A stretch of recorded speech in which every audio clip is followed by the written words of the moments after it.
So I appreciate everyone coming out tonight. Thanks to Foothills for letting us use their facility. That's really great.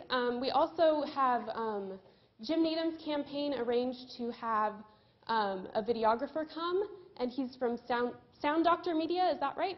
And he's recording tonight, and he's going to have it up available on YouTube so other people will be able to see it if they'd like. So we're going to start out actually with some representatives from the Molalla Fire District, and they're going to explain the measure that they have on the ballot, Measure 3-412. And so they're going to come up and talk about that. If anyone has a question related to that, we'll have a little bit of time after they're done speaking for questions. So I'll go ahead and have those guys come up. And we've got Mike Towner. He's from the Board of Directors, and then Tyson Reed is the president of the Volunteers? Just a member of the Volunteers Association. So I'll pass this mic to you. You stand wherever you're comfortable. This one?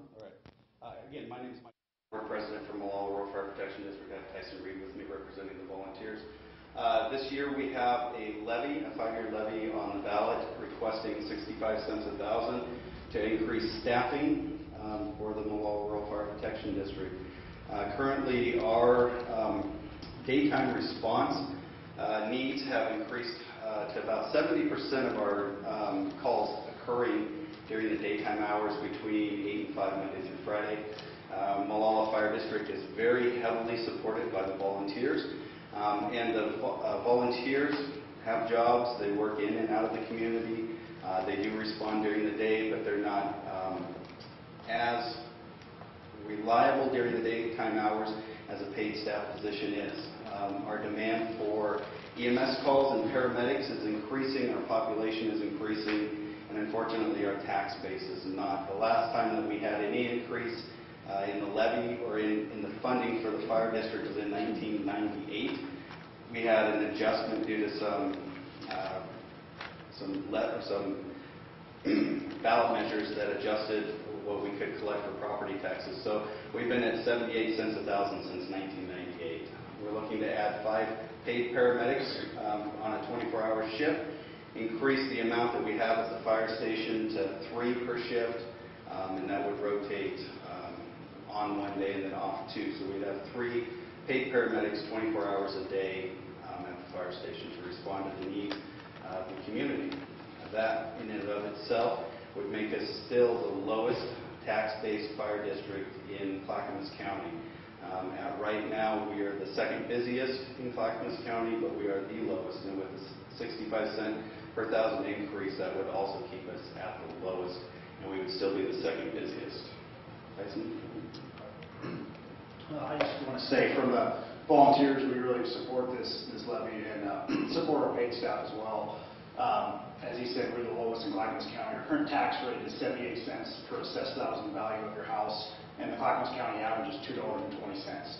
So the fire district has been doing a lot with extremely low numbers for a long time, and it would be great if the community can step up and support us in this levy. All right, thanks, guys. Did anyone have any questions about that measure? Anyone in the audience, you can raise your hand if you do. Tom. I just want to say that I support it 100%. You guys, I actually ran for the fire district last time and lost, but I've looked at a lot of things that go on in the fire district here, and you guys are heroes. That's all I got to say. You guys are top of the line. Thank you very much. Anybody else have any questions for these guys? I have one question, guys, and that is, do you have any explanation for why your numbers keep going up each year, the call volume? I think a lot of that has to do with just the society that we live in now. There's a lot of demand for health care, and health care ends up being 911 related. We end up getting called for everything from stubbed toes all the way up to cardiac arrest where the person's heart stops beating. And people more and more are turning to their local resources as an avenue to get that emergency taken care of. So again, the number of calls tend to increase the more the population increases, the more the population ages, the more active we are. We're a fairly active community as well. And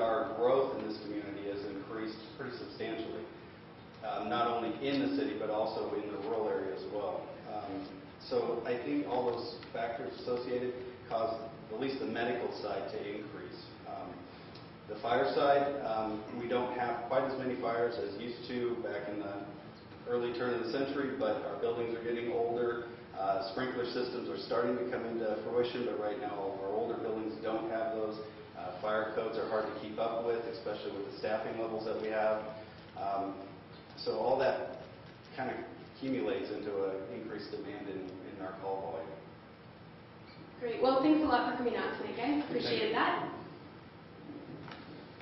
All right, now I'd like to invite the two candidates for the Molalla mayor to come up. And I just realized I forgot to introduce myself. My name is Bethany Monroe, and I'm with the Molalla Pioneer and the editor there at the local newspaper. So here we have Jim Needham and Debbie Rogge. They're both currently on the Molalla City Council, and they're both running for mayor. The current mayor, Mike Clark, is not seeking re-election, so there isn't an incumbent in this race, but both do have experience on the council. So I'm going to go ahead and, would you guys prefer to sit or stand? Okay. If I could have you both on this side, just over here somewhere. Easier for me. And I'm going to have you share a mic. And so how we're going to do this is you'll each get 2 minutes to introduce yourself. Can you still hear me? Hopefully that'll be less unpleasant. You'll each have 2 minutes to kind of introduce yourself. Mitchell up here is keeping time. So when you have just 30 seconds left, he'll hold up a red or a yellow sheet of paper.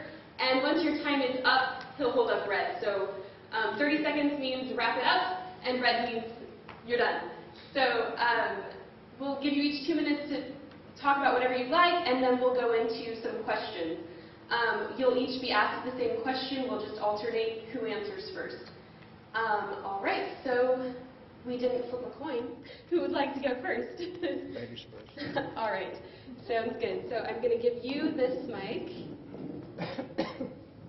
Thank you. Hi, I'm Debbie Rogge. I'm running for mayor of Molalla. I'm your current council president and have been serving in that capacity for 2 years. A little bit about me, I moved here from the deep south, Louisiana, after Hurricane Katrina. I spent about 2 years kind of getting over the transplant shock from the deep south to a cowboy town here in the northwest. And then 3 years ago, I purchased a business here in town, a small business, Key Carpets, with my partner, Mary Lynn Jacob.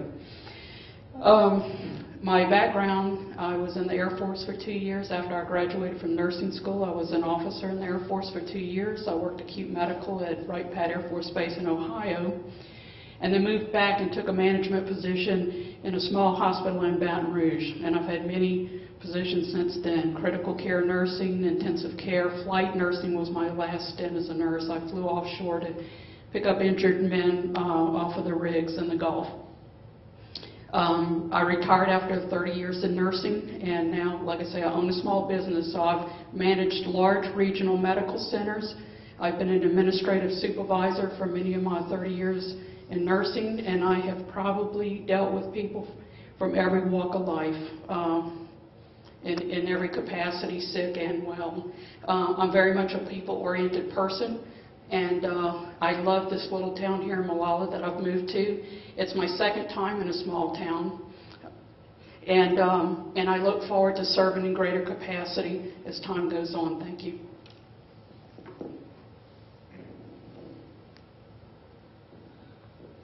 My name is Jim Needham. I'm a candidate for mayor. I'd like to welcome all of the people who have come in tonight to participate and listen to the candidates. I'd like to welcome the candidates, and I'd like to thank Foothills Church and the Molalla Pioneer and the Sound Doctor for helping us to make this available to all the people at home. I have always made an effort to run for an office rather than against another candidate, so I'm going to focus my time here tonight on explaining my reasons for running for mayor and some of the goals that I have for the community of Molalla that I would like to see accomplished with collaboration between all of the people and the elements of the community. First of all, I'm running for mayor because I have been a member of the Molalla Board of Education. I have been a member of the City Council for a number of years. I've participated in a number of county committees and boards and organizations which have given me some unique abilities in leadership. I believe that the City of Molalla needs to have some leadership right now to engage the council members and the stakeholders in the community in focusing on positive goals for our future as we spring into our second century. And I have a website that tells more about the goals and the objectives that I have at weneedem.com. And thank you very much. All right, thank you, candidates. The first question that we have is, what experience do you have that qualifies you for this position? And we're going to start with Jim. Well, I just kind of went over that. I spent from 1999 until 2003 as a member of the Molalla Board of Education. I've been a member of this community since 1997. I've lived in Clackamas County for over 30 years. I've been a member and still am a member of a number of county organizations, including the Community Action Board, the Homeless Council, the Homeless Advisory Board, and as a member of the City Council, I have made recommendations for new policies and procedures that would benefit the members of the community, including a $1 million savings on our water and sewer bond refinancing at a lower interest rate. All right, Debbie. Thank you. I mentioned my background and skills that I brought to this community when I came. I have served on the Clackamas County C4 Commission for the last 2 years on the county level, so I am aware of the commissioners and some of their projects that they're looking forward to implementing this year and years to come. I'm very much involved with the City of Molalla and have since I've been in an in-town business where people have walked into the store and kind of express their wishes, what they would like to see from Molalla. I also go into people's homes in the course of my business, and I've had many discussions with people in their comfort area talking about Molalla, what they would like to see from Molalla, and what their dreams and aspirations are. I do not have solutions for all the problems that Molalla has, but I am very intelligent, very stable, and very persistent in pursuing solutions, and I can bring that to the table. I don't think sitting from here that I can handle or answer all the challenges that we have, but it's a day-to-day thing, it's an hour-to-hour thing, and it is working in tandem with the rest of the council. The mayor does not work in an isolated role. He is one of the 7 members of the council and has no greater power than any other council member. The mayor is a little more out there and maybe a little bit more public, but the function is within the course of the body, and I will keep that in mind and work very hard with the other councilors to get things achieved. Thank you. All right, and we'll start with Debbie this time. Is the city planning on paying back the SDC funds? The SDC funds, that parts that the City of Molalla is responsible for, according to state statute, will be paid back. However, it has been found that most of the funds were spent on Molalla projects. The money went into things that bettered Molalla. It was not an issue of embezzlement or any type of fraud that the forensic auditor could find. And the part that Molalla is left responsible for is about $175,000. We already paid back $175,000, and that's the remaining balance. And we will be paying that over the course of the next 2 years. So we have come a long way working through all of that. In the future, we will clean up the SDCs, and we will make sure that as we go forward that these things are handled properly within the proper procedures.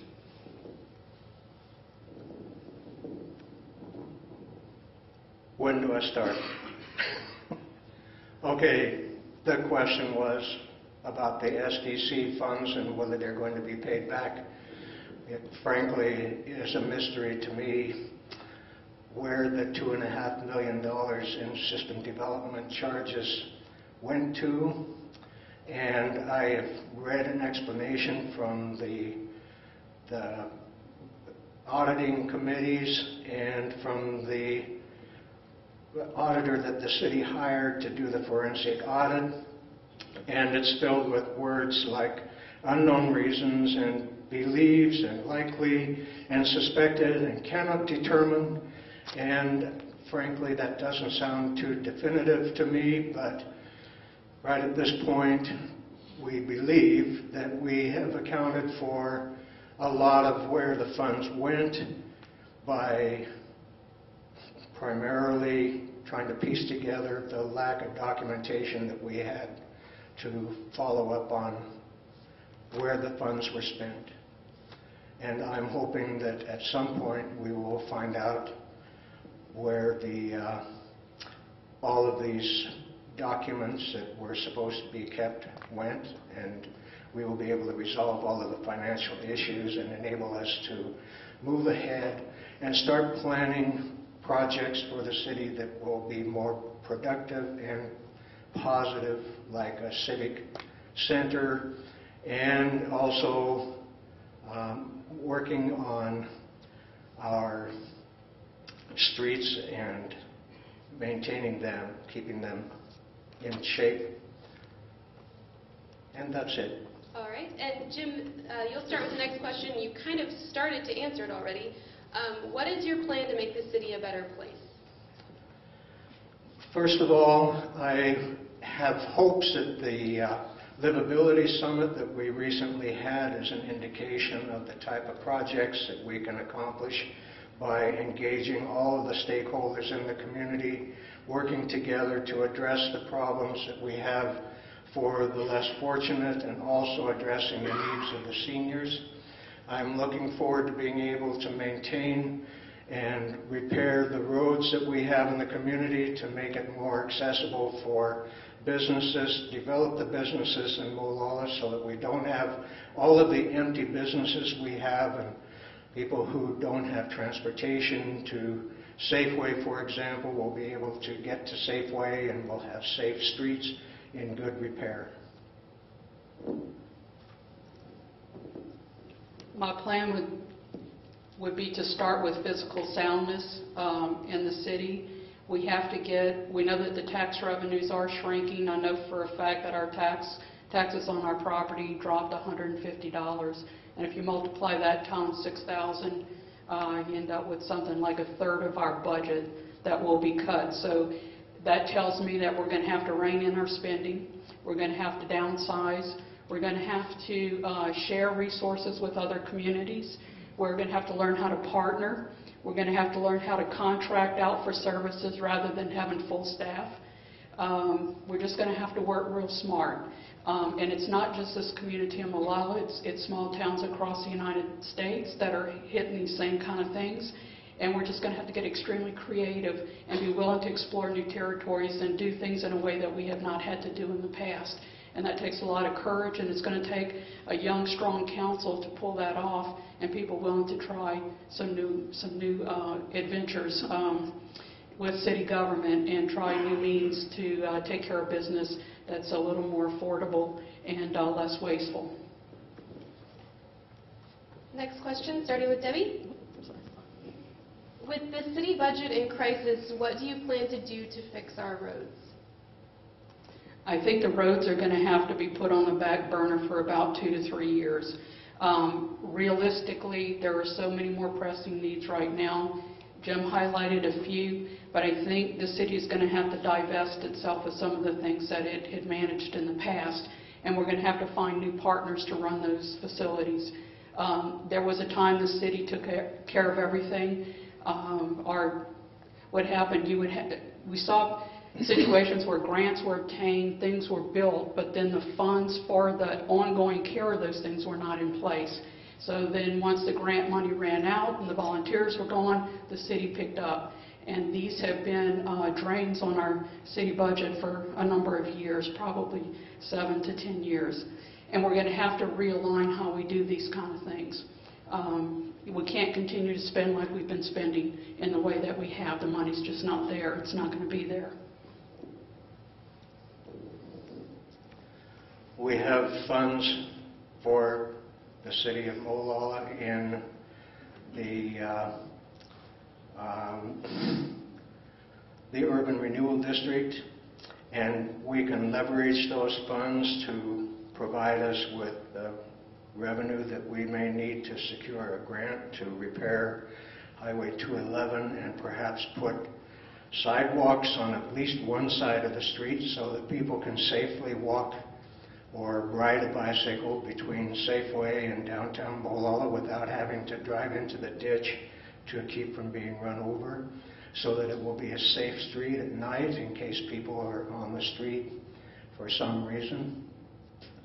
We have the opportunity to use some library revenue to, well, this is on another topic, I think, maybe digressing a bit, but the same Urban Renewal District funds that we have available could also be used to leverage in the collaboration to build this new civic center where we could have the library and the adult center and have all of this in a central location, and the funds are basically available to build the city, or the roads that we have in the city, and repair them.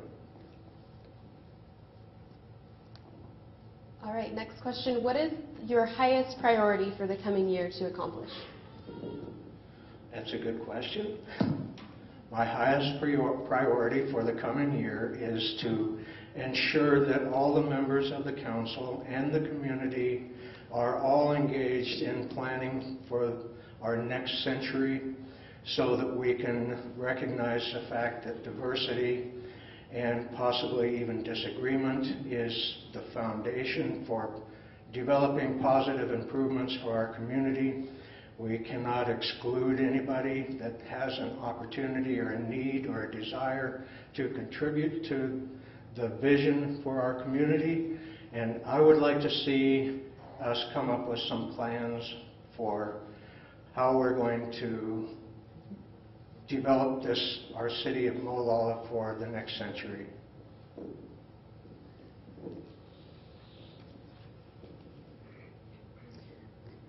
After getting the budget back in line, the next thing would be to adopt the Clackamas County population numbers that are out but not fully adopted yet. They will be towards probably this summer. We need to get the comp plan, get those numbers in the comp plan, and get the comp plan passed.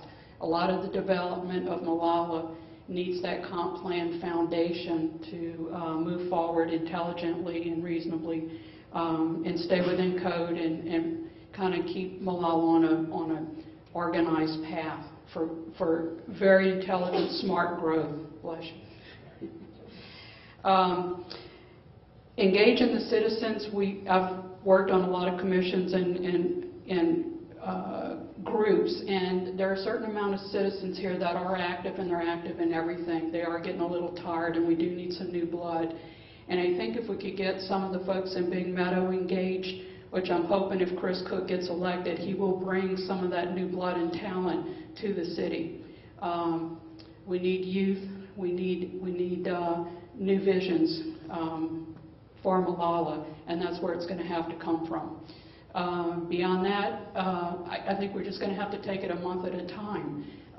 There's just a lot on the plate for Molalla right now, and it's going to take a while to sort it through. There are things that we're still trying to get reins on. It's going to take a little while. Molalla didn't get where it is today in this recession overnight, and we're not going to come out in 1 day or 2 days or even a month or two. It's going to take some time. But I can promise you that I'll keep the citizens posted as we progress through some of these challenges. What have you done to develop programs or policies that have benefited the city of Molalla? My biggest contribution to date has probably been working with the Arts Commission. We have a new Arts Commission here. It's about 2 years old. I've put a lot of energy and time into those people to get some culture here in Molalla. The policies and procedures that I've been a part of have been within the body of the City Council, not as an individual. I have worked with TEAM to help bring Main Street, Molalla, to reality. I've put a lot of energy and time behind that. I was on the design committee. I've also participated in the Second Fridays. Just pretty much wherever I've been able to throw in my hat, I have. And it's going to take a lot more people doing that for Molalla to turn around. It can't be the same 50 people doing everything all the time.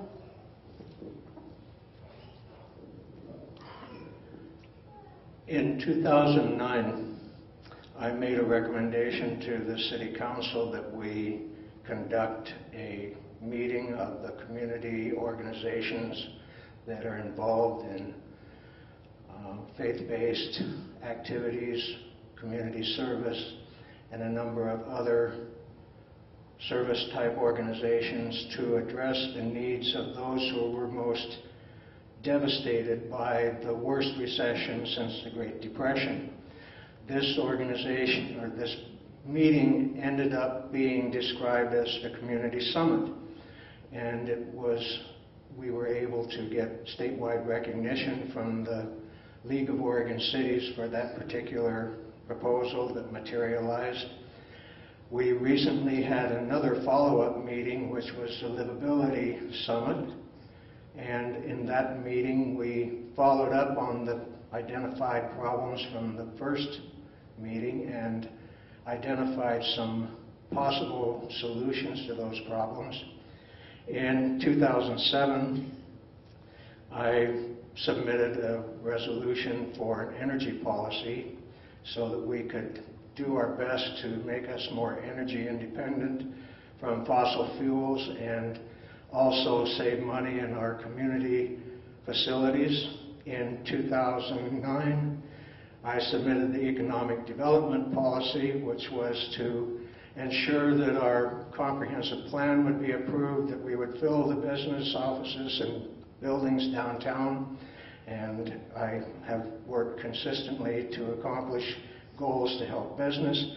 And as I said earlier, I submitted a proposal to refinance the city water and sewer bonds and save the ratepayers $1 million over the term of those contracts.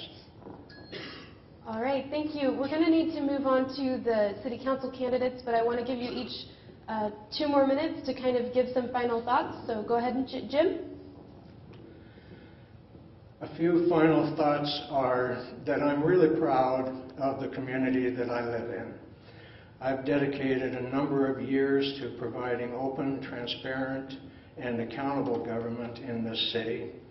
I have met a number of people throughout the community who are participating in organizations and businesses, and I know the caliber and quality of the people in this town, and I would like to see this town maintain the character and the charm that it has had for many years, and also be able to realize the prosperity and profitability, employment, and other objectives to make this a community that we can all become more proud of and that will set an example for other communities around the state and in this county.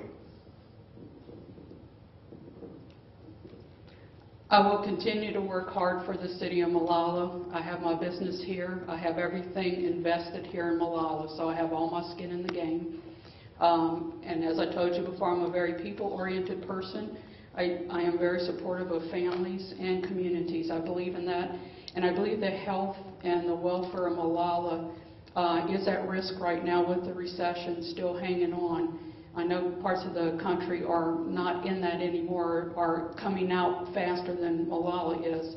So we're still at a very precarious place, and we're going to have to be very careful about the decisions we make going forward to get on more solid ground.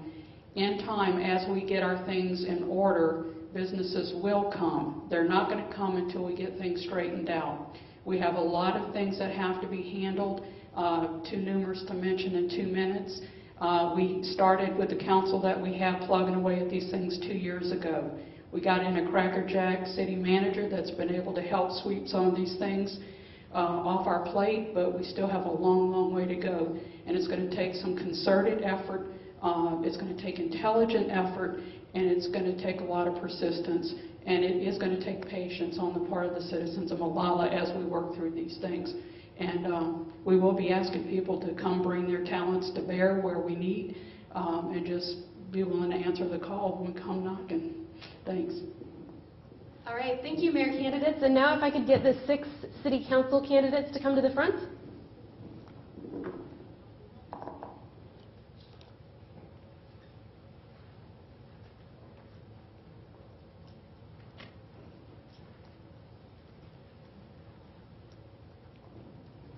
All right, and you could all take a seat up here. It's up to you on whether or not you'd prefer to answer your questions standing up or sitting down.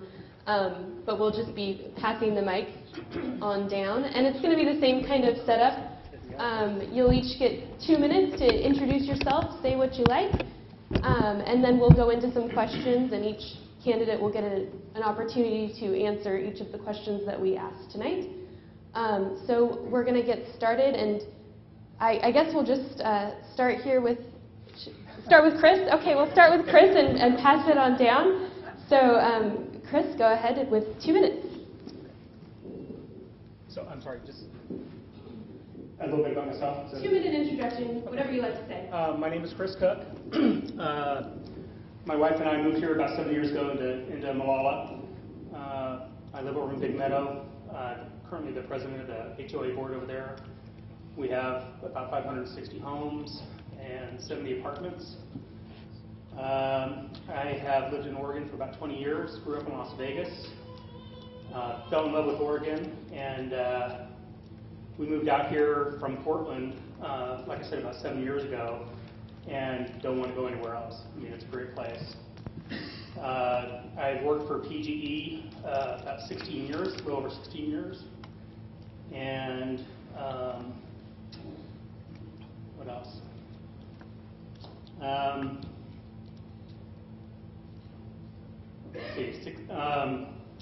My job at PGE right now, I manage a IT development team.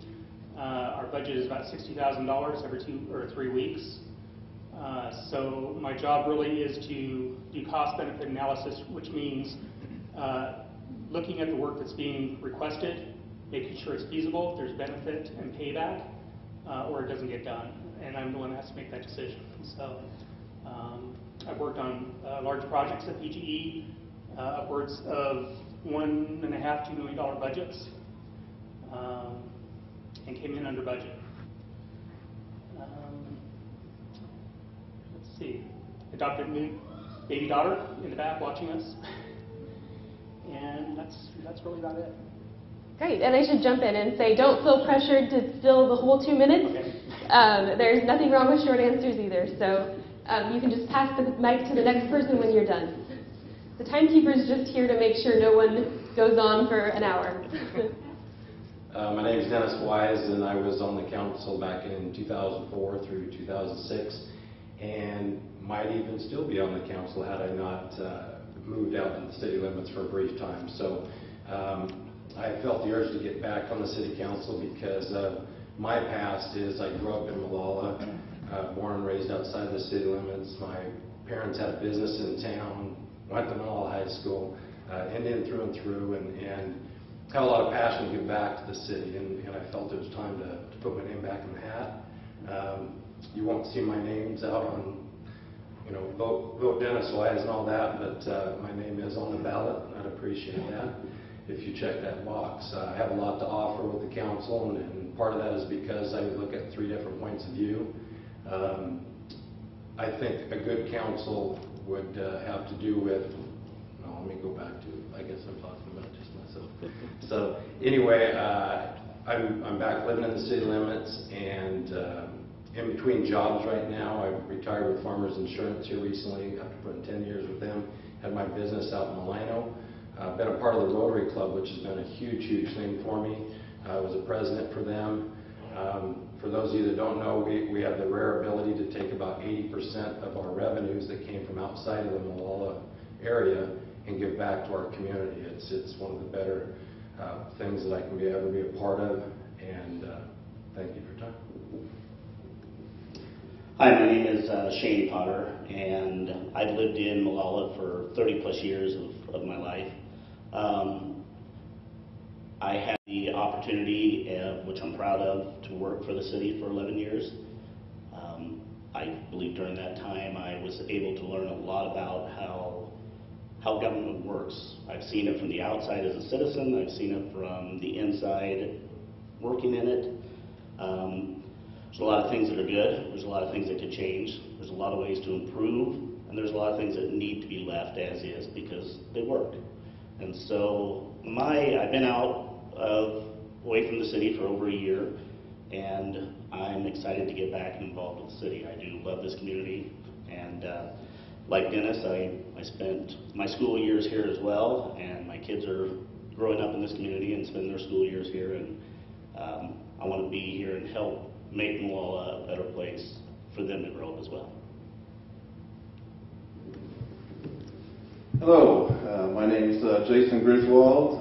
First off, I'd like to thank Bethany and Foothills Church for letting us be here to be able to speak to you, Molalla citizens. My name is Jason Griswold. Also like to, for the first time in a public forum, take this brief moment to also thank my wife and my family, my 2 daughters and my son over here, Beth, Justice, and Sarah, and Christina. They made me who I am today, and I thank them for everything as well. A little bit about myself. I'm a retired Navy veteran, 25 years. I served in 1983 when I first joined, and recently went into Fleet Reserves in 2008, and that was out of Whidbey Island, Washington. We moved during that time wanting to come back to Oregon because I'm a true-blooded Oregonian, and was born and raised in Eugene, Creswell area. And so we wanted to move back and move somewhat close to family, but not next door. And but with the way the economy was going, wanted to move close to Salem, Portland area, and really like the area here in Molalla. And with the Buckaroo Rodeo, really into the rodeo history and what Molalla provides for that. I want to continue that as well in the future. Volunteer a lot for the community. I'm currently the commander of Veterans of Foreign Wars in the Molalla Post here. And got so much more, but I'm a big volunteer, so thanks for your time. Good evening. My name is Glenn Borth. I moved to Molalla about 10 years ago. I started volunteering with the Molalla Planning Commission, and then I was appointed to the City Council for a year and was elected for a 4-year term after that to City Council. During that time, I've been on the boards of Mollalla's Communities That Care, Molalla Weed and Seed. I've worked with the Molalla Main Street program. I was one of the 3 city councilors that started the Molalla Community Garden. I worked with the mayor and the city manager to recruit targeted business to downtown Molalla. On the county level, I served on the C4 committee for a year, and I was the only city councilor to be a member of the commission to expand the number of county commissioners from 3 to 6. At the state level, I've testified and lobbied for cities' rights at the state level, and at the federal level, I've lobbied for Oregon issues and Molalla issues. This month I ran my first marathon at 49 years old. It takes a lot of time and commitment and energy to do that. And if I was honored to be elected to the Molalla City Council, I would put forth the same energy and commitment to be a good city councilor. Thank you. Thank you. Good evening. My name is Jimmy Thompson. I'm running for City Council. I'd I'd like to thank you all for having me here today. I'd also like to thank you, Ms. Monroe, and the rest of the Pioneer staff for all your efforts to put this forum together. I'd like to also thank the Foothills Community Church for allowing us the use of their space. I'd also like to thank the rest of the candidates for being willing to step up to fill the roles of leadership we need in our community. I sincerely wish you all the best in the election.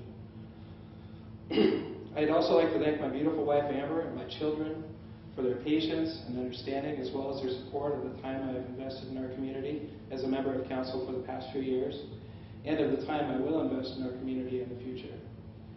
Over the years, I've come to realize a few things in life are certain. One thing we can count on is change. Change is certain, change is inevitable. We can resist, only to find ourselves eventually crushed beneath the waves. We can accept it, resolve ourselves to letting others make the important decisions and resigning ourselves to whatever fate they decide for us, or we can embrace it, do what we can to affect change, and help mold it into the change we desire. I choose to embrace it. That's why I'm here today. That's why I decided to run for elective office. I want to be involved in the process. I simply have no interest in Monday morning quarterbacking from the couch. It is far too simple to declare what someone else did wrong. We need to change the conversation, change the focus to what do we do from here. We have had and will continue to have some significant financial issues as our city works to address the fact that it is spending more than it is taking in. As a management analyst in my day job, I work day in and day out with the municipal budget. I've been involved in the entire budgeting process from inception to adoption. I've also been involved in the management of finances day to day, month to month, and year to year. I believe this unique skill set, along with the leadership and management skills I have acquired while pursuing my master's degree in business administration, will help to allow me to continue to be a significant contributor to the well-being of our city. I hope to have your support this election. Thank you. All right, thank you, candidates. And before we jump into questions, I just wanted to make sure it's clear how it's working with the Molalla City Council voting. So there's 6 candidates running for 3 spots. So there's not specific positions that voters will be voting on. So it's just going to be the top 3, whoever get the most votes, those will be the 3 that get in. And I know they all just introduce themselves, but sometimes there's so many, it's hard to keep the names and faces straight, so I wanted to run through the line really quick. So from my left, we have Jimmy Thompson, Glenn Boris, Jason Griswold, Shane Potter, Dennis Wise, and Chris Cook. All right, so now we're going to jump into questions. We'll go ahead and start with Jimmy this time. And then, Jimmy, you can just pass it on down the line. And the first question, what is your highest priority in the coming year that you'd like to see accomplished? My highest priority is addressing the finances. Since I've been a member of council, it feels like most of the time we're running by the seat of our pants. We need to get ahead of it. We need to look at 3 years, 5 years worth of information so that we're not making decisions in a bubble. The things that we decide on today, it's like if we choose to lay off a police officer this year and then find out we're going to have an extra $75,000 in the budget this next year, well, did we really need to take those steps? So I'd really like to see the city move from being in a reactive position to being in a proactive position. But in order for us to do that, we're going to have to address our finances. Once we have our finances in order, is a second priority. I guess I still have time left within the allotted 2 minutes, right? One of the things that I suggested when I first became a member of council was to really look at a visioning process. And family-friendly business ready is great, but it's very nebulous. I'd like for us to come together as a community and develop a vision that we can stand behind together. It needs to be a process that involves everybody so that everybody's willing to put blood, sweat, and tears into the game. I guess that's what I have. So finances first, and then a vision to move us forward. Great. We'll move on to Glenn. There's a few things that are really important that I think we need to address right away. And I would choose to do more than one at the same time. I think jobs and economic development are really important, and we need to tackle that and do the best we can to make give some incentives if we possibly can, hopefully with other people's money, like the federal government or the county, and work with them to promote job creation and jobs. The other thing is I think we need to make sure that we have stable funding for the Adult Community Center. They provide an invaluable service to people in need, and we need to get a stable funding mechanism for that. And the other thing is that I agree with Councilor Thompson is that we need to make the city budget stable and make sure that we take care of our necessities first, and then if we have anything left over to do some things that we would like to do. But I think at least for the next couple of years, from what I can see, we just have to concentrate on the necessities.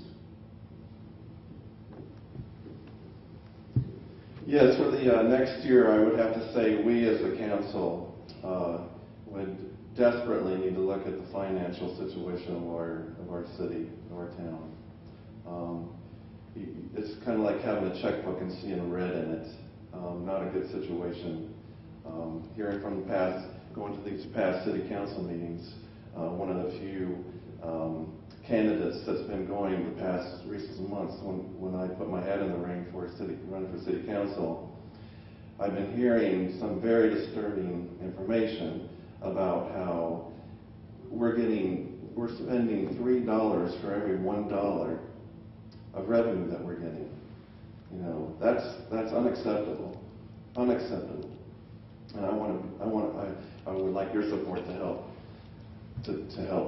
fix that. And that's even worse than the national level.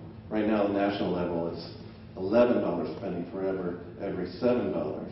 So Molalla is worse than the national level as far as the spending goes. So that's where I'm standing. That's going to be one of my main focus. If you want somebody with passion and a desire to help make that happen, I'm your candidate. Thank you. I'm not going to repeat what they've said. All of those are very important issues. However, in my opinion, the greatest issue that needs to be addressed is collaboration. This group, the city is not going to move forward until we have a council that works together and can produce an item in the end that is the best result for the citizens.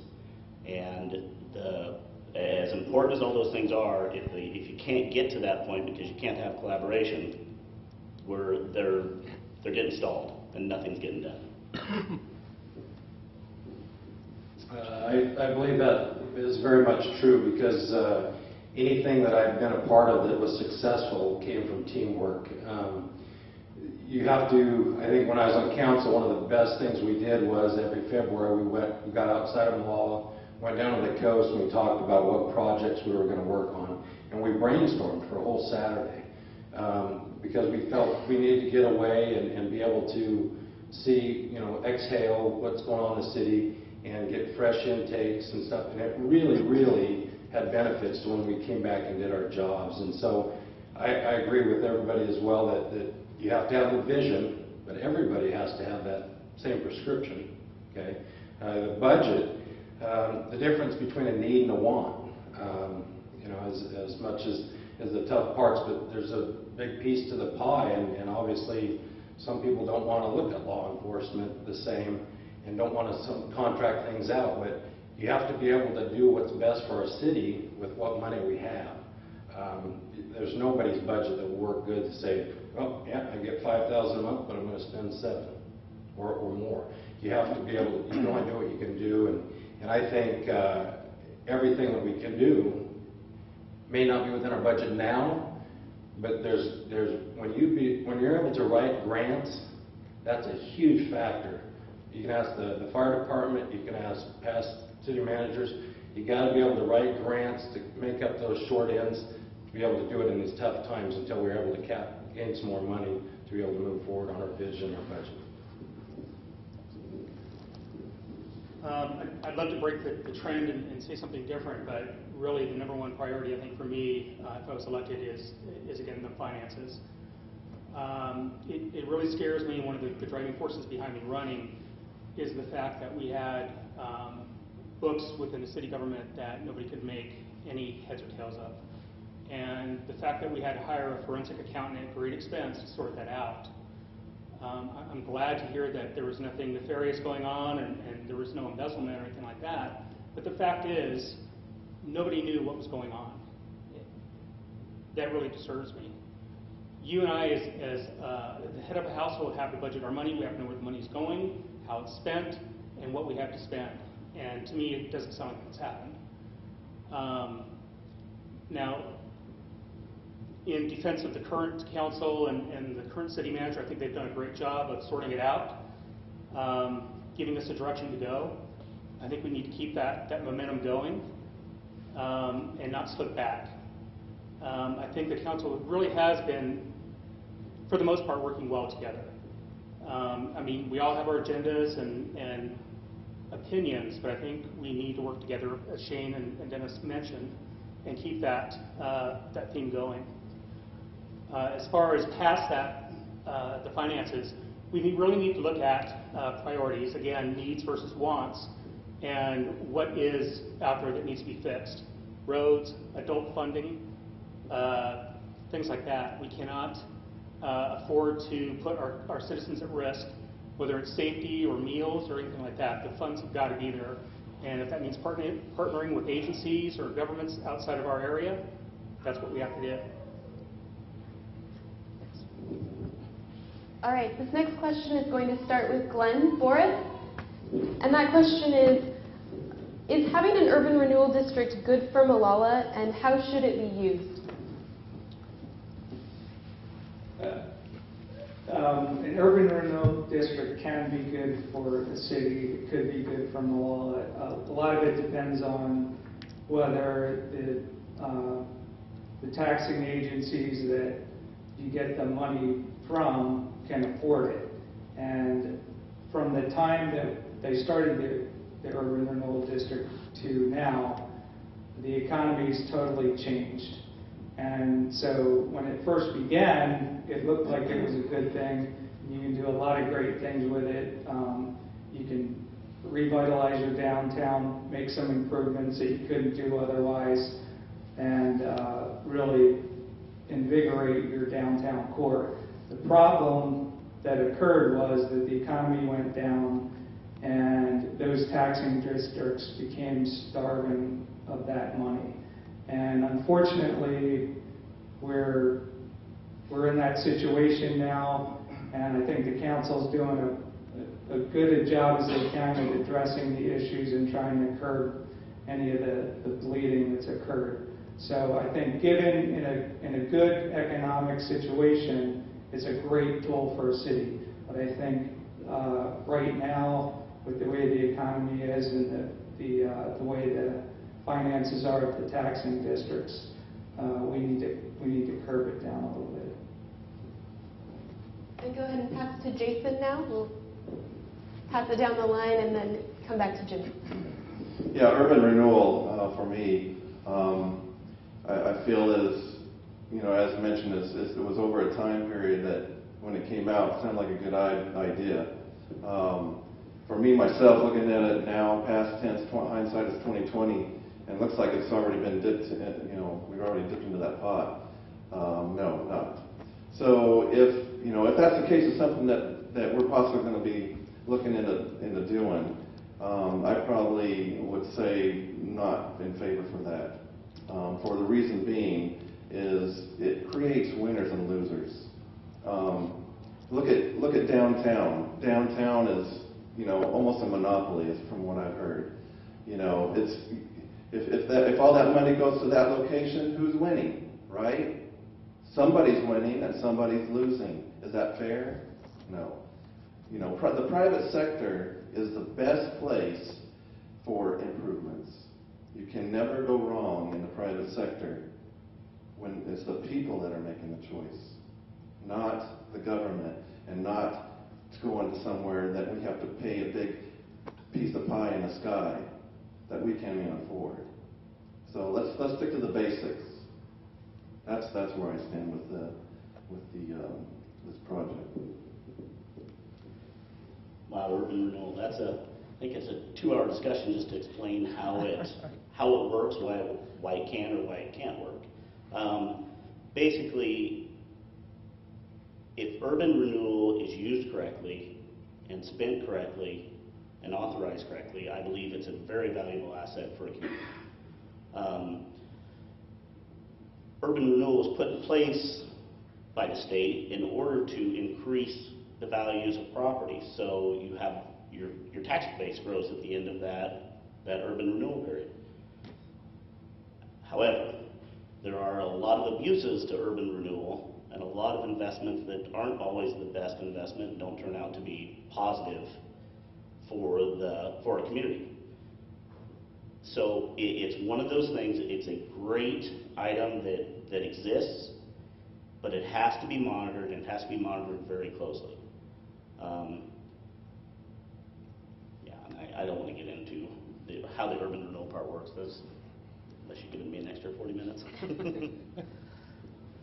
Well, I've taken since I've got the question from Bethany to respond to put in the paper, and it is very difficult, especially in a downtown area, in an area of Molalla that has such a big difference from new buildings to old buildings.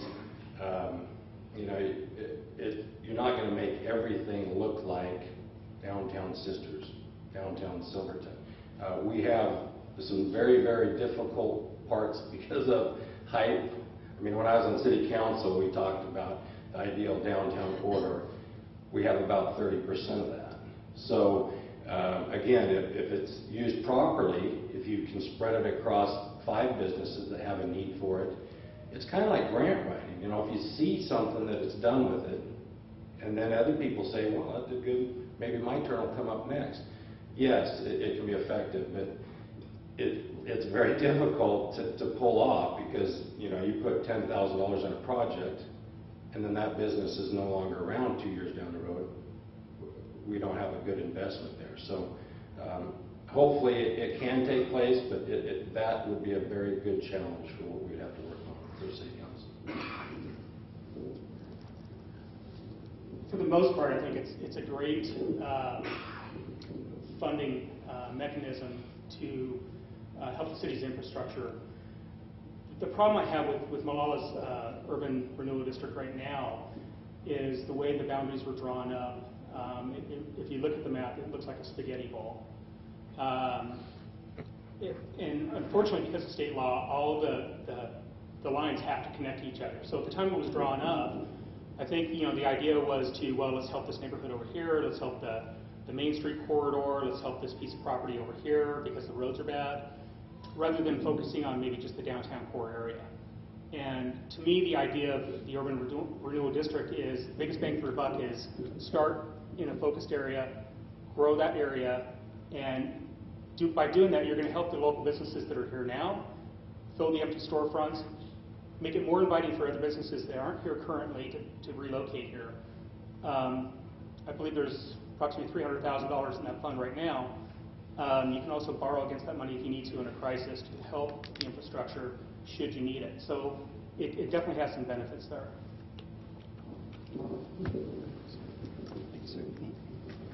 I think I'll echo the sentiment that I'm hearing, that urban renewal has the potential to be a very good tool for the city to use. It's a complicated issue. I'd like 45 minutes to talk about it as well. But essentially, it's created from tax increment financing. So whereas it may have been created when the economy was doing great and it was expected to continue doing good, if in fact the economy does not do good, then it really doesn't increase the onus on the properties that are within it. It basically freezes their tax level at whatever the rate is when the district is created, and then anything beyond that goes into the urban renewal district funding. So that said, there's definitely the potential to do some redrawing of the way the map is set out. There's potential to use the money. I don't have the figures in front of me either, but I do believe it's about, I think it's 370,000 was the number I saw most recently. So that amount of money can actually be leveraged. We've heard 8, 9, 10 times the amount of the money that's in there, as long as you can show that the financing is going to exist for it. And that money can be used today to improve our streets, to improve our sidewalks, to beautify the downtown core, to eliminate the blight that we have in the neighborhoods. It's an outstanding tool. We actually looked at potentially getting rid of it when we were worrying about how we were going to balance the budget. And I can't speak for council, but I know the reason that I wasn't in support of doing that was the fact that things may be changing. Laws might not allow for it to be created, and it really is an awesome tool for us to use. All right, we're going to start with Jason on this next question. And that is, what is your plan to make this city a better place? All right. Some of my plans to help Molalla be a better place would be to continue to support a lot of the programs that the community provides. There's lots of great events that this city hosts and sponsors, and I can attest to that myself because I'm participating in a lot of those. And a lot of the leadership in the community is trying to establish that connection of unity again, and of oneness, of being together, almost kind of like a family. And I'm supporting that. I really am. And I believe that's very important, for both, the spiritual side and also to the community side, to be involved and to work together, because these are tough times. And the only way that we're going to get through it is when we're together and helping each other, helping one another. So that's really my main focus and direction for keeping Molalla great. We have so many great things here, and we just need to keep on doing that. So thanks. We're at a point where something that I feel is extremely critical and doesn't really get enough attention, or in my opinion isn't getting hardly any attention, and that is the livability of Molalla is going to come down to a large part of what we do to our downtown. And currently, the way that businesses are leaving the downtown area, the location of downtown, losing a major anchor business from the downtown is an extremely serious concern to me. I believe to enhance Molalla and to move Molalla forward, downtown is going to have to be a priority for the upcoming council. The important thing to look at is we're going to come out of this, the country is going to come out of this financial mess, hopefully sooner than later. And when they do, where are we going to be? And if downtown hasn't been taken care of or looked at in preparation to be taken care of by that point, we're in trouble, because it takes time to implement things. There's a reason why you develop these comp plans that are 20 years long, 20 years in advance. They take time to build. And so taking care of downtown is critical, and it's critical to plan for it today. That way, when finances become available, when development occurs and possibilities for development occurs, that it exists, it's in place, and it's ready to move forward, and it's going to come out ahead of where it would have been if nothing else would have been taken care of. One of the beliefs I have to be able to do something in our town is to be able to educate people that somebody doesn't have to have a major illness or pass away to be able to do something good for our community. I've been a part of some projects like the Justin Hobart locker room situation. Unfortunately, he passed away for that to happen. Okay, there's some other things that happen, whether it's cancer or just horrific things that happen. Our town always rallies behind those things. We don't have to have those things to happen to rally behind. If you look at the big pictures and get a vision of our town, youth, downtown area, adult center is a huge part of our community. You got to be able to keep youth involved, because that is the future. I'm not going to be here 50 years from now, 60 years from now. So we need to be able to have things for the youth to do, stay active. One of the things at the high school that's just the best thing they've ever done is show the love. We as a community and as a council and mayor and city workers, we have to share the love financially. Shop in town, spread the wealth, get more businesses, and all good things happen.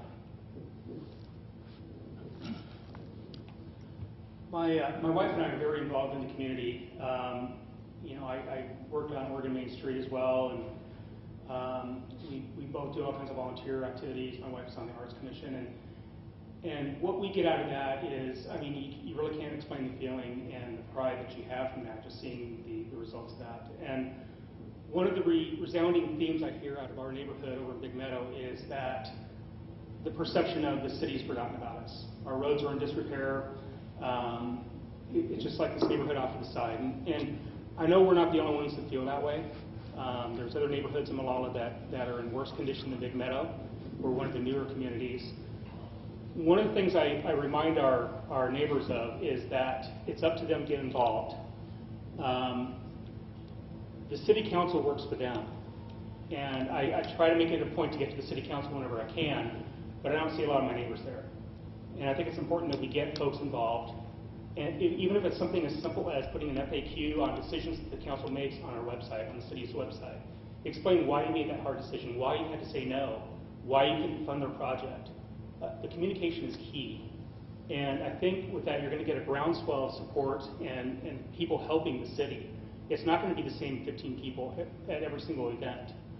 I think it's really important to get our citizens involved, get their confidence in city government up again, and get the trust back. Thanks, sir. Could you repeat the question, please? Just want to make sure I answered it correctly. Yes, I already shuffled it back here, but it was, give me a second.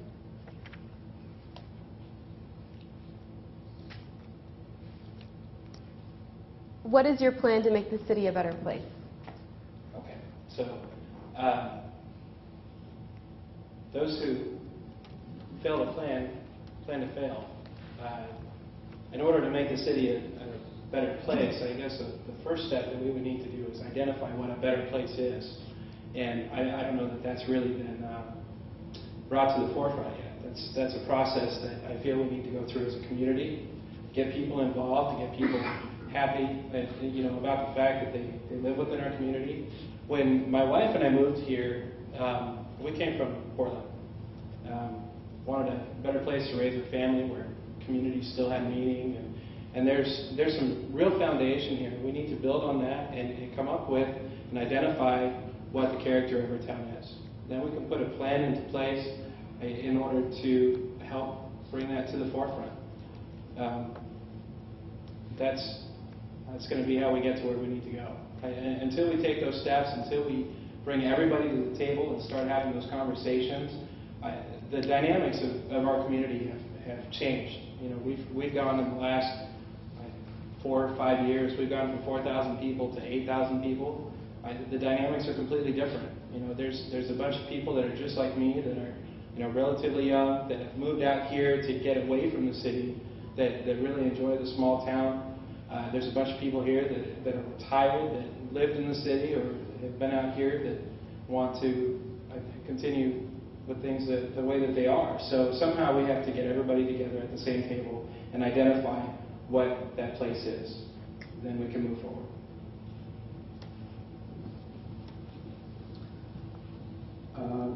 So the plan to make the city a better place, I think basically that if you make your decisions based on your most vulnerable citizens, could be senior citizens that are having some financial difficulties or kids that go to bed hungry.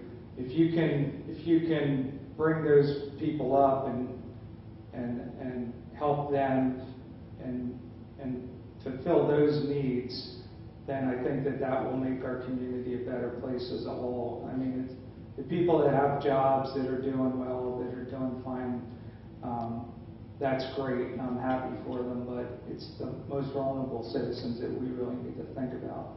And, being on council, everyone has their own little agendas and what's going on, but when I go on council, one of the first things that I do, and I'm kind of giving you a little secret that I have here, but I try to pick out every single person and say there's got to be at least one positive thing that I can partner with this person on throughout my council term. and see if I can partner with them and achieve that goal. So, and the biggest challenge is to find the person that you mostly disagree with and see if you can do something positive with them. And that's kind of one of the things I challenge myself to do. And if you can do something positive with the person you disagree with most, then that creates a lot of good trust and a great working relationship, and that helps the whole council move forward. Thank you. All right, well, we're nearing the 8:30 mark, and I promised to wrap it up by then. So I'm going to go ahead and give you each 2 more minutes to kind of share your final thoughts or whatever words you'd like to leave the voters with, and we'll start with Shane. Great. One thing before I close with that, I want to ask that we're all going to have disagreements. We should all have disagreements because that's what creates a healthy atmosphere long term. But in those healthy agreements, there's common ground for everybody, and I would ask that we get back there because Molalla worked hard to come out of a place in the early 90s to come out and start progressing, being seen as positive. When it's all deemed negative, that's where it goes, and that's what people see. People attract to that quicker. The story, the headlines make that quicker. I just ask that we move past that. We got to grow up. I know it's not happening nationally.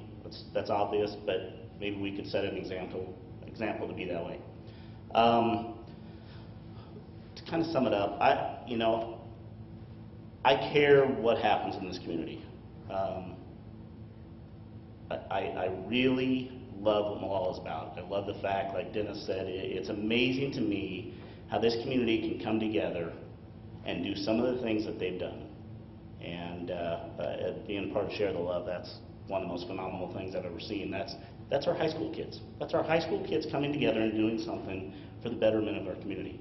I know we're all capable of doing something better. We can disagree. Nothing wrong with that. But I want to see us get to a point where we start producing some positives, and those headlines are produced because they're out there. I wanted to step back to where the fire department's here because part of me being on city council, I've had the opportunity to work with the fire department with their budgets over the last 3 out of 4 years. And a lot of people don't understand that they are amazing at what they do. They have half the staff of Canby, and do you realize homeowners insurance is cheaper in Molalla than it is in Canby because they have a better protection class code and they did a better job in their testing to get that taken care of. So reward them by not saying we need 100 volunteers now instead of 70. They need more paid staff. So that's my plug for the fire department. But the reason why I'd like to be on city council again is Glenn and I were part of a very, very difficult time on council. I learned a lot. I learned a lot from the Gene Greens, the Mike Clarks, the other councilors, meeting other city councilors from around the League of Oregon Cities. I have a lot to offer when it comes to making good decisions for our community. And you know, I think we are in a very, very good area to live in Clackamas County. I've been in some other parts. I like the rural part of Molalla. The tough thing about it is a school district that's geographically large. But we need to support our town. We need to support our schools. And you know, I really do think there's good things ahead, but we have some work to do. I'd like to be a part of that.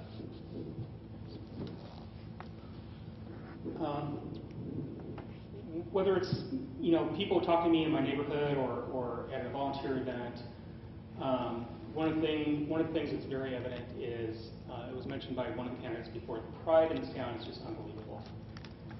It's not going to die, and I really, that's what's keeping me here. The people in this town are awesome, and I look forward to raising my daughter here and raising my family here and working with this community to make it better. I would ask you folks, the ones that came here tonight, keep asking the hard questions.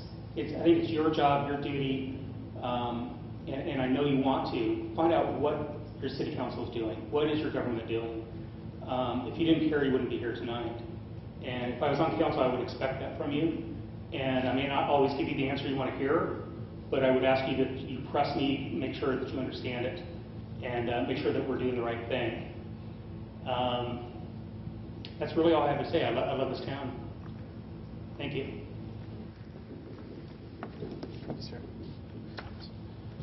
A bit of an interesting story. When I finished my MBA, I don't know if anybody has any experience with working a full-time job and going to school full-time, but it's next to impossible to pull off. And somehow I managed to do it. So, lo and behold, now I have all this free time. And I was looking for a way to give back to the community. And I saw on the city's webpage that they were accepting applications for counselor. I had no clue what a city councilor was at that point in time. None whatsoever. I filled out an application. I didn't hear anything back on it. I figured, okay, whatever. So about 2 weeks later, I got a phone call, asked to come in for an interview. Still had no idea what a city councilor was. So I came in, I interviewed. The first interview process I went through, I wasn't appointed. I watched the councilors appoint a gentleman. It came down to 3 candidates. You had somebody that's been very involved in the community, myself, and then another gentleman that actually stood up and said, take my name out of it. And because of his humbleness, the council actually threw his name back in the hat, and he was the one that was appointed. So I was encouraged to continue to participate. This whole time I still have no clue what a city councilor is. Another spot comes open. I applied for it, ended up getting the appointment. My first night, I had a land use hearing. And I don't know if anybody here has sat through a land use hearing, but it is unreal. I was like a deer in headlights. And I felt like for a long time, I functioned as a deer in headlights. The reason I'm sharing this is we have some very important decisions that are coming. We've got $2.2 million in property taxes and revenues that come in. We have a $1.9 million budget for our police department. $300,000 to allocate amongst everything else that needs to be allocated. We need somebody in the position that can hit the ground running. I've been a functioning member of council for the past few years, and I'll continue to do the best I can for our community.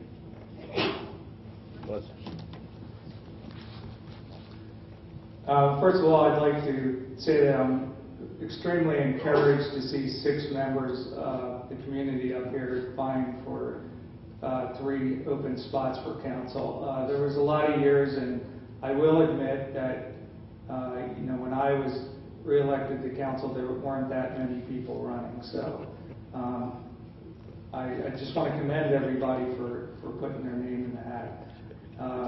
That being said, we also have a great volunteer community, and there are a lot of people, and I rattled off a list of different organizations that I volunteered for, but you run into the same people over and over again, and there are new blood coming in here and there, but for the most part, there's a really great core group of individuals that really help this city run, so I want to thank them. Hopefully, I have a little bit of background in being on the planning commission and the city council, and I think experience is important, especially when you get into levels of trying to get grants and working with the county and working with the city. And basically, one of the tricks is you want to try to get as much money out of the other government agencies as you possibly can and have a good working relationship with them. And I do have some experience in that, and like Jimmy, I think I'd be able to hit the ground running and be able to work with those contacts. I do have a pretty good reputation as being level-headed and down to earth and being practical. And hopefully, like I said, I'm just happy to be on the stage with 5 other people because that's a great thing in this community. But I would be honored to be one of your city councilors. Thank you very much. All right, first I want to thank the Lord for getting the last word, because there's nothing better than having the last word. But anyway, thank you for your time. Thank you for tonight. One thing that hasn't been mentioned here, being here with all these great members of, going up for council, it's an honor being here with you all. And but I just would like to say, if you're looking for some leadership, I'm your candidate.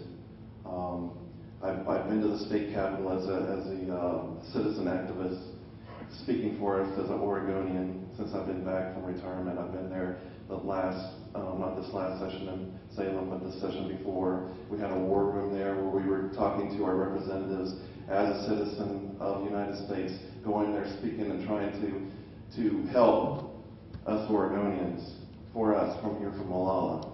Some other things I mentioned from my military career. I received a Military Outstanding Volunteer Service Medal, which is a very rare medal that service members earn by volunteering for their community 3 consecutive years in a row. And I received that medal during my service.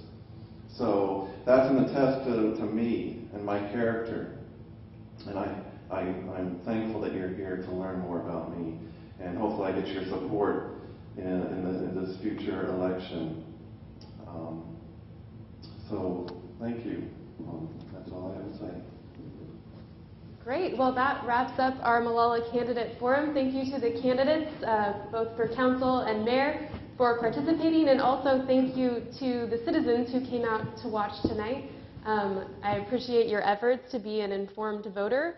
If you know someone that wasn't able to be here tonight who you think might be interested, like I said before, Sound Doctor Media is here and he's been recording. He's going to attempt to get it up on YouTube tomorrow. He'll also be submitting it to Channel 5, our local access channel. So hopefully it will be getting some airtime on that as well. So thank you everybody for coming out. The election's November 6th. You already should have your ballots by now because they mailed them on Friday. So Oregonians, we can fill them out whenever we like before November 6th. And I know that the Molalla Public Library will have a drop-off site if you choose to wait and drop it off in person rather than mailing. Thanks again for coming out, and everyone have a good evening.